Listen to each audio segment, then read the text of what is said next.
We will start with Python Pandas, and the main author of Python Panda is Wes McKinney.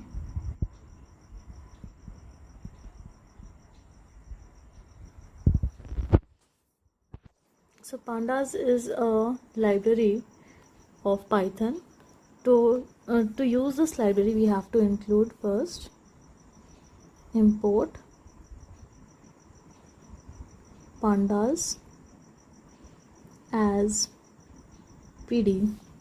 So we have to import pandas, which is a library, to use the features of Python Pandas. So you know that here over here we are writing, when we are writing PD, this is a alias name which we are using for this pandas. In pandas we have to study about data structure. And what is data structure? It is a way of storing and organizing data, how we will keep data. So that is data structure. And in pandas we have to study only two topics, which are series and data frame.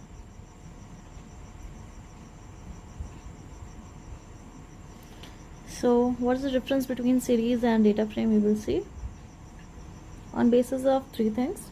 First one is dimension.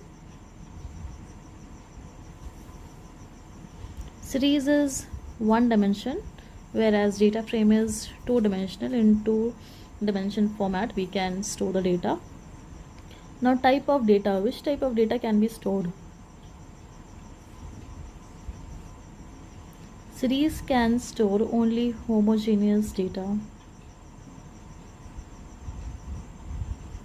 whereas data frame can store heterogeneous data.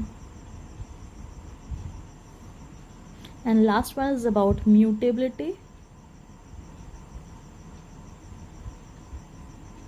So in series value is mutable. For mutable I am writing M, whereas size is immutable. Okay, in series the values can be changed, but the size once defined cannot be changed. But in case of data frame, value as well as size both are mutable, which means that we can change the value as well as size of data frame once declared. Okay, so in information practices we have to study about data structure, and in data structure we will be studying only two topics, series and data frame. So in the next class we will learn how to create a series, and then after completing all the topics related to series we will move on to data frame.